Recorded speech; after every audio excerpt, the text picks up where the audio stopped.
रासायनिक संयोजन के नियम में अगला नियम आएगा गैसीय आयतन का नियम। ये नियम दिया था गैलोस से, समझना इस नियम को। समान ताप और दाब पर, समान ताप तथा दाब, अब यहां मैं उदाहरण लिख रहा हूं, हाइड्रोजन और क्लोरीन ये आपस में अभिक्रिया करके बना रही है 2HCl। यहां ध्यान रखना, हाइड्रोजन भी गैस है, क्लोरीन भी गैस है और HCl भी गैस है। हाइड्रोजन भी गैस है, क्लोरीन भी गैस है, HCl भी गैस है, ठीक है। ये आपस में अभिक्रिया, हाइड्रोजन क्लोरीन अभिक्रिया करके HCl का निर्माण करेगी। अब इनका अनुपात देखना, इसका है एक आयतन, इसका भी एक आयतन और इसका 2 आयतन। अब इनका अनुपात कितना होगा, 1:1:2। अब इस नियम को समझना, समान ताप तथा समान दाब। अब यहाँ क्रिया करने वाली गैसें हैं, ठीक है, और उत्पाद भी गैस है, और इनका अनुपात क्या रहा है, 1:1:2, जो एक सरल अनुपात है। तो इस नियम को अपन क्या कहेंगे, जब समान ताप तथा दाब पर कोई भी गैसें आपस में अभिक्रिया करती हैं तो उनका आयतन एक सरल अनुपात में होता है, और यदि उत्पाद भी गैस है तो वो क्रियाकारी गैसों के साथ एक सरल अनुपात में होगा। अगर आयतन के अंदर ध्यान रखना, अगर मैं इसका आयतन 50 ml लूं, ये 50 ml, तो ये हो जाएगा 100 ml। इनका अनुपात ये आएगा, ये अगर 50 ले तो 50 50 100। अगर मैं ये 10 लूं तो ये 10 ये 10, ये कितना बनेगा, यहाँ पर 20 बनेगा, ठीक है। तो इस नियम को अपन क्या लिखेंगे, समान ताप तथा दाब पर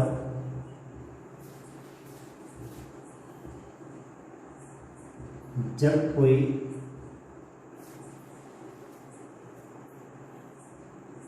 क्रियाकारक गैस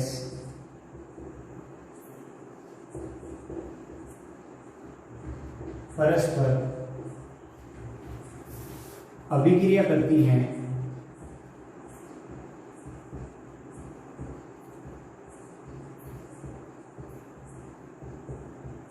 तो उनका आयतन एक सरल अनुपात में होता है।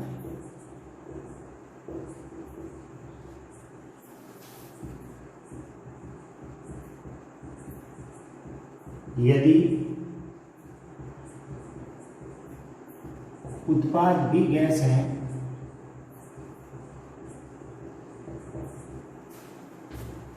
तो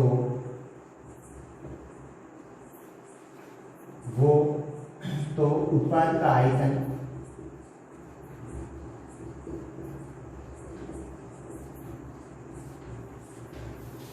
क्रियाकारक गैसों के साथ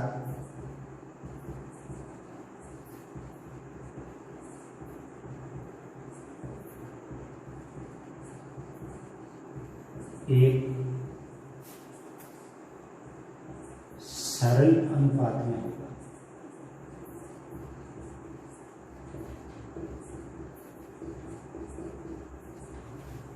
अब समझना, समान ताप तथा दाब पर जब कोई क्रियाकारक गैस, अब यहां क्रियाकारक गैस कौन है, हाइड्रोजन और क्लोरीन, परस्पर अभिक्रिया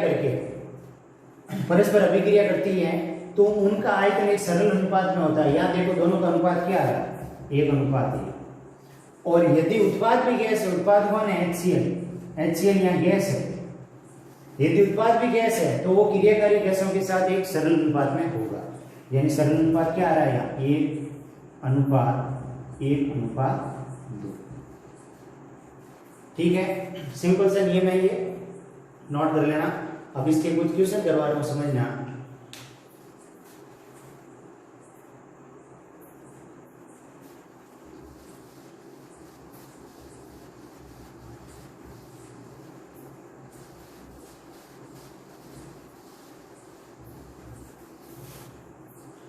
अगर नाइट्रोजन और हाइड्रोजन की अभिक्रिया करूं मैं यहां,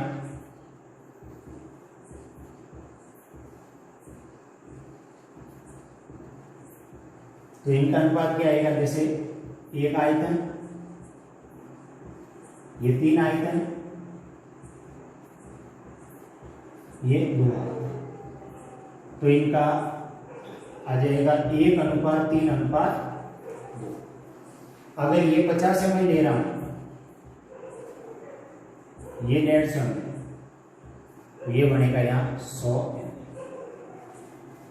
ये 1:3:2 होगा। अब इस क्वेश्चन समझना, क्वेश्चन के अंदर दे रखा है 50 ml नाइट्रोजन 200 ml H2 से अभिक्रिया करती है।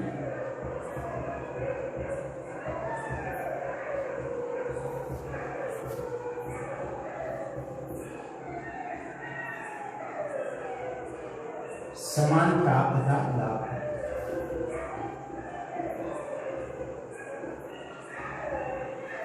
पचास ml N2 200 ml H2 से अभिक्रिया करती है समान ताप तथा दाब पर।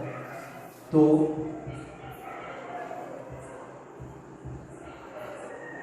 कितने ml NH3 प्राप्त होगी तथा कितने ml H2 शेष रहेगी। समझना क्वेश्चन को।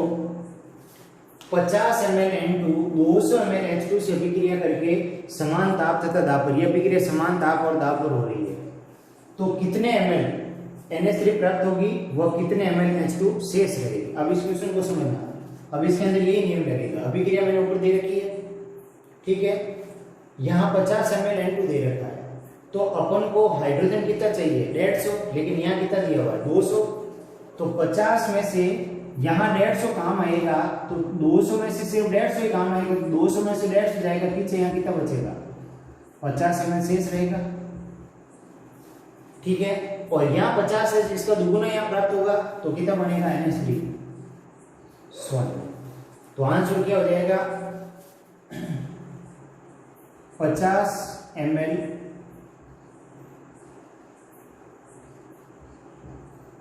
H2 शेष रहेगा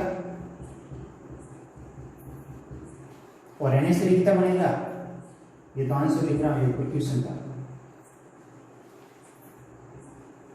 NH3 कितना बनेगा 100 ml।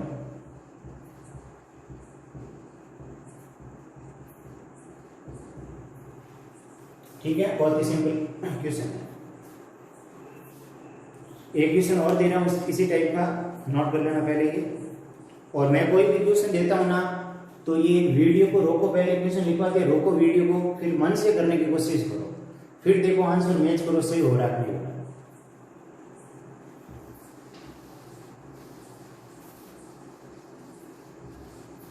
अगला क्वेश्चन देखना,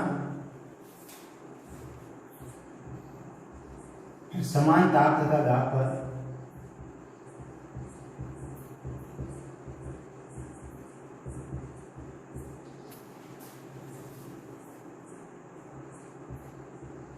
तीस ml H2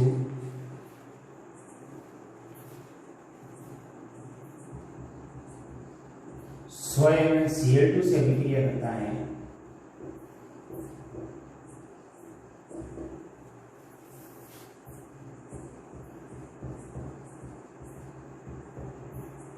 तो कितने ml HCl प्राप्त होगा तथा कितने ml Cl2 शेष रहेगा। ये क्वेश्चन करना। तो देखना, अभिक्रिया H2 + Cl2 ये बन रहा है 2HCl। मैंने हाइड्रोजन कितना लिया 30। अभिक्रिया को देख लेना, यहाँ पर H2 + Cl2 अभिक्रिया करके बना रहा है 2HCl। हाइड्रोजन कितना लिया मैंने 30 ml, ये आ गया 30 प्लस 30 ml Cl2 यहाँ कितना लिया मैंने 100 ml, लेकिन मेरे को अनुपात देखो, एक अनुपात यहाँ अनुपात 1:1:1:2 आ रहा है, 30 है, तो यहाँ जरूरत तो 30 की है अपन को जरूरत कितने की है, 30 की जरूरत है। ध्यान रखना 100 में से 30 ही काम आएगा, तो पीछे कितना बचेगा 70 में, और इसका जस्ट डबल प्राप्त होगा। यहाँ 30 है तो HCl कितना बनेगा 60। ये 30 ml है, अब ये 100 है, यहाँ दिया हुआ 100 है, यहाँ 100 लिया मैंने 100 ml, यहाँ 100 ml है। ध्यान रखना 100 ml लिया मैंने, तो जब यहाँ मैंने 100 ml लिया है तो इसमें से 30 ही काम आएगा, तो पीछे बचा कितना 70 ml। अब 30 का डबल यहाँ 60 हो जाएगा, इसका जस्ट डबल अपन को प्राप्त होगा। ठीक है, तो यहाँ क्वेश्चन आंसर क्या हो जाएगा अपने को कि 60 ml HCl प्राप्त होगा और 70 ml Cl2 शेष रहेगा।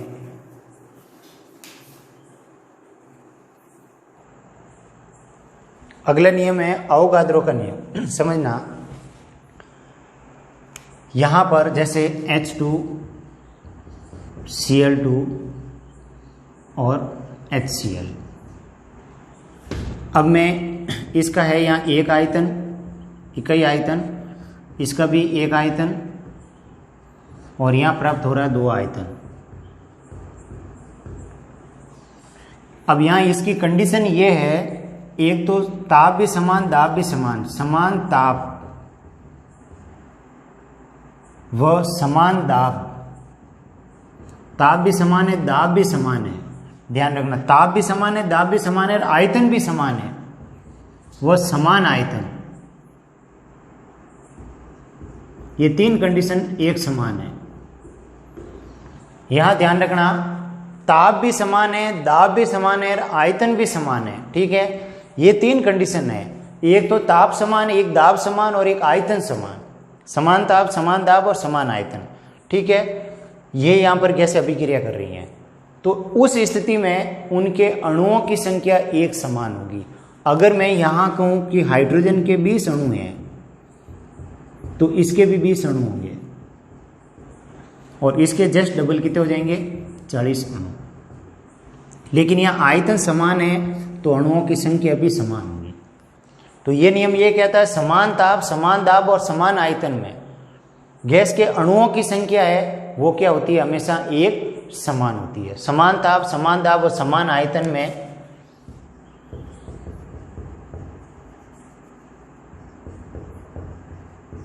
गैस के अणुओं की संख्या समान होती है। यह ध्यान रखना, समान ताप, समान दाब और समान आयतन में गैस के अणुओं की संख्या हमेशा समान होती है।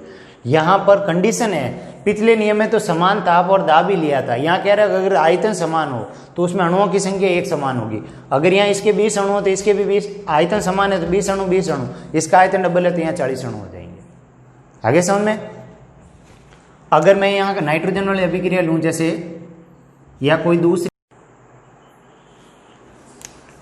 अब अगला उदाहरण देखना, मान लिया मैंने यहाँ पर 500 ml H2O ले लिया, उसमें मान लिया मैंने 500 ml H2O में 50 अणु हैं। अगर मैं 500 ml अमोनिया ले लूं, कंडीशन क्या है ध्यान रखना, समान ताप, समान दाब और समान आयतन, ये कंडीशन है।